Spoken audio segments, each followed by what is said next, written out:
이거 이제 저번 시간에 사실 이 얘기를 하고 싶었는데 결국엔 이 얘기는 안 했더라고요. 이게 되게 중요한 건데, 저는 사실 이제 장동민 씨의 이 10조 자산가라는 소망을 보고 깜짝 놀란 게, 와, 이 사람은 그릇이 진짜 크다.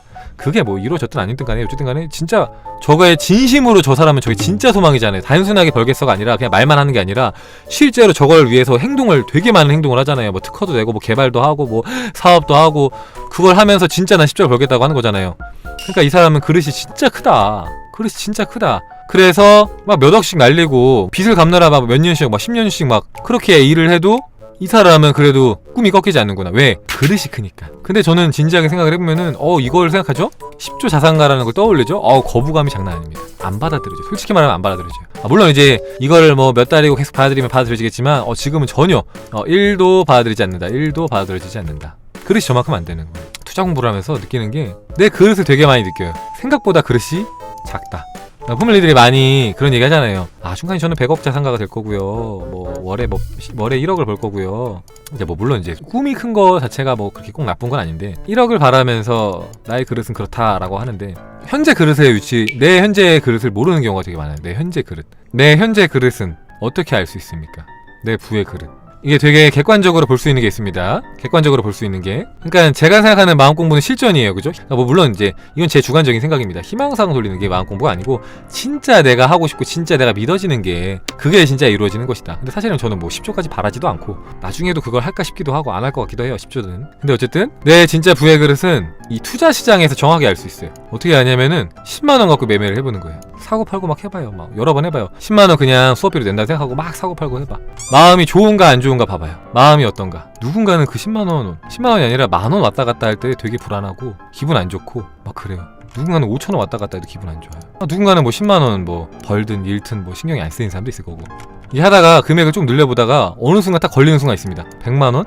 그러면 이제 어느 순간 약간 마음이, 처음에는 약간 게임, 약간 놀이, 이러다가 어느 순간 마음이 탁 걸리는 순간이 있어요. 더 이상 나한테 이게 장난이 아니야. 진지해지는 순간이 있어요. 진지해지는 순간. 이거는 안 잃었으면 좋겠고, 무조건 벌었으면 좋겠고, 이거는 불어났으면 좋겠고, 정확하게 알 수 있습니다. 내 현재 위치를 정확하게 알 수 있어요. 돈이 들어가면.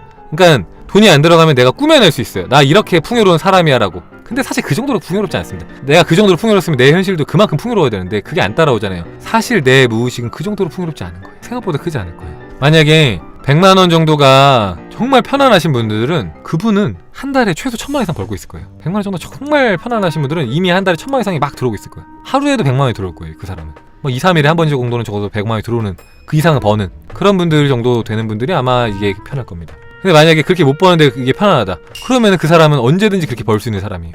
왜 그렇습니까? 이제 일본 최고의 부자 중에 한 명이 사이토 히토리시가 그랬죠. 내가 쉽게 낼 수 있는 금액, 쓸 수 있는 금액이 나에게 쉽게 들어올 수 있는 금액이다. 이게 딱 그거예요. 그러니까 무슨 말이냐면은 100만 원 정도 그냥 게임하듯이 내가 써도 아무렇지도 않은 사람이면은 100만 원 정도는 아무렇지도 않게 들어온다는 뜻이에요. 근데 이거는 그런 척을 하면 안 돼요. 척 금지. 나는 부자인 척 금지. 나 이거 아무렇지도 않은 척 금지. 진심이어야 돼. 진심으로 생각했을 때 아까우면 아니야. 그럼 내 그릇 그만큼 안 커. 제가 생각보다 되게 작더라고요. 이거 아까워요. 진짜 작은 돈 날아가도 아깝다고. 그게 내 현재 위치다. 꿈을 크게 갖는 건 괜찮지만 내가 있는 지금 이 자리, 여기, 이게 어딘지는 알아야 된다. 내가 가고 싶은 곳이 여기라고 한들 내 현재 위치가 어딘지는 알아야 갈 수 있지 않겠냐. 사람들이 소망은 정하는데 내가 어디 있는지 몰라요. 내 풍요는 어디 있는가. 한번 생각해보세요. 여러분들 어느 정도 되는 것 같아요? 어느 정도 금액이 이제 그냥 있든 없든 상관없을 것 같아요. 10이에요. 10은 뭐예요? 10만원? 500만원. 야, Y전이 500만원이면 진짜 큰 거예요. 그러니까 여러분들이 저보다 나아요. 부끄러워하지 마세요. 저도 한 10만원 정도 왔다 갔다 하면은 마음이 안 좋더라고요. 10만원 아까워. 10만원도 숨쉬듯이 편한 정도는 아니야. 아까워. 그러니까 예외적으로 내가 좋아하는 데 쓰는 거 안 아깝지만 그냥 10만원 버린다 생각, 그것도 아까워요. 그냥 그것도 힘들어. 그러니까 이제 제가 여기서 말한 부의 그릇은 조금 이제 엄격하게 기준을 둔 거죠. 어디다 써도 안 아까운 금액이 어느 정도냐. 어디다 써도. 내가 별로 안 좋아하는 것에 써도 안 아까운 금액은 얼마냐. 좋아하는 데다가는 사실 몇백에서 몇천도 쓸 수 있는 사람도 있죠. 하지만 내가 좋아하는 분야가 아니고서는 단돈 10,000원도 아까워하는 분들도 있고 10만원 100만원 아까워하는 사람도 있고. 그쵸? 제가 이제 좀 이 차트를 가지고 좀 얘기를 할게요. 이게 왜냐면은 어떤 걸 보든 간에 이 마음 공부랑 접목시켜서 이렇게 본다고요. 차트를 보다 보면은 이렇게 가던 것들이 있어요. 근데 이렇게 가던 애가 갑자기 이렇게 쭉 튀어오릅니다. 쭉 튀어오르면 어떻게 되냐? 보통 이렇게 눌려요. 다시 이렇게 가다가 또 튀어올라. 또 눌려. 그러면 이게 주식이나 코인에서 이렇게 그래프를 그립니다. 이게 위에 꼬리를 그리고 이렇게 눌린 거예요. 올라갔다가 내려온 거예요. 아니 여기 있던 애가 갑자기 이만큼 올라오니까 빨리 팔아야지. 그러니까 다 파니까 또 내려와. 여기 있던 애가 또 이렇게 올라오니까 다 팔으니까 또 내려와. 근데 이게 몇 번 반복이 되면은요 이렇게 와도 안 떨어져요. 그때는 이제 여기가 지지가 돼. 그러다가 시간이 지나면 여기서 또 가죠. 근데 이것도 다시 한번 내려갔다가 또 다시 가. 이게 인생이랑 비슷해요. 인생이랑. 여러분들이 이렇게 지내시다가 순간적으로 들어오는 돈이 많아지거나 갑자기 재정 상태가 좀 풍요로울 때가 있습니다. 이게 막 풍요로워요. 근데 이게 지속이 안 됩니다. 지속이 안 되고요. 다시 내려와요. 내 부의 그릇만큼 돌아와요. 이 순간적인 거고 지속되지 않아요. 뭐 한 2, 3년 이상 지속되면 그건 지속되는 건데 보통 잠깐 올라갔다가도 내려와요. 잠깐 올라갔다가도 내려와요. 그러면 이제 사람들이 그러죠. 아 슌카님 저는 좀 그래도 한때 좀 돈을 벌었는데 결국에 다 잃었다고.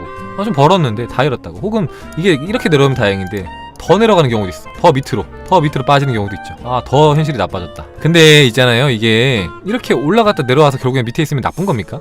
이 얘기를 좀 해드리고 싶은데 여러분들이 현실이 좀 좋았다가 나빴다. 좋았다가 결국에는 나 처음보다 더 나쁜 것 같아. 지금의 현실이 처음보다 더 나쁜 것 같아 하면 나쁘냐? 했을 때 꼭 그렇진 않다. 왜 그러냐? 이게 보면은 결국에는 이렇게 위로 자 이렇게 올라왔던 애들이 올라가더라. 올라왔던 애들이 올라가요. 가만히 있다 올라가는 경우도 있지만 보통은 이렇게 한번 올라왔다가 거기에서 지지하고 다시 올라가는 애들이 보통 올라가더라.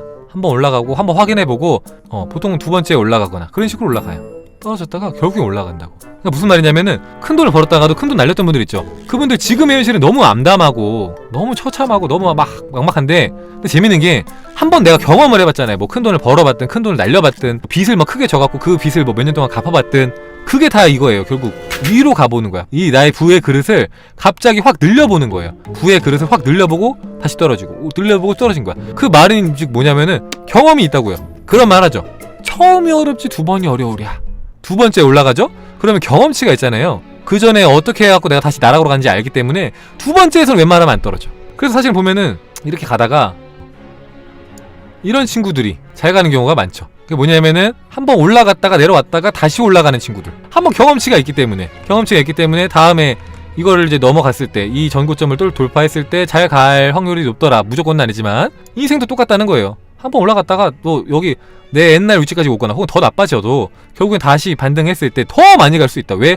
이 앞에 경험치가 있잖아요. 내가 인생을 살아오면서 쌓은 경험치가 있어요. 내가 그때 왜 망했는지, 내가 뭔가를 놓쳤는지, 왜 빚더미에 앉았는지 어떤 시행착오들이 다 남아있어요. 없어지지 않아요. 부의 그릇이 확장이 되어 있다. 체험이 되어 있어. 그래서 두 번째 올라갈 때는 더 높이 올라갈 수 있어요. 여러분의 인생이 더 높이 올라갈 수 있습니다.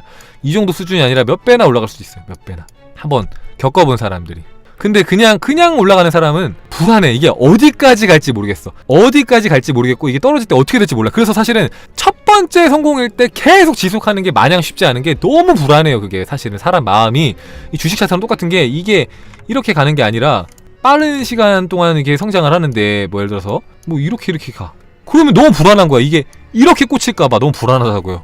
내가 인생을 사는데 첫 번째 경험인데 이렇게 될까봐 계속 위로만 가는 건 없을 텐데 떨어질 때 내가 어떻게 해야 되고 어떻게 대처를 해야 되고 어떻게 마음을 가져야 되고 아무런 대비가 안 돼 있어요. 주식이랑 인생이랑 똑같다니까. 이 흐름이 파동의 흐름이 똑같아요. 초반에 잘 나가는 분 있잖아요. 인생의 어떤 초반에 막 10대 때 막 잘 나가다가 갑자기 뭐 이제 20, 30대 때 갑자기 그때부터 안 보여. 물론 나중에 잘 되면 되지만 이렇게 딱 떨어지는 분들도 있어요. 경험치가 없다 보니까 이 떨어질 때 어떻게 해야 되는지도 모르고 떨어지고 나서 이 회복을 못하는 거예요. 회복을.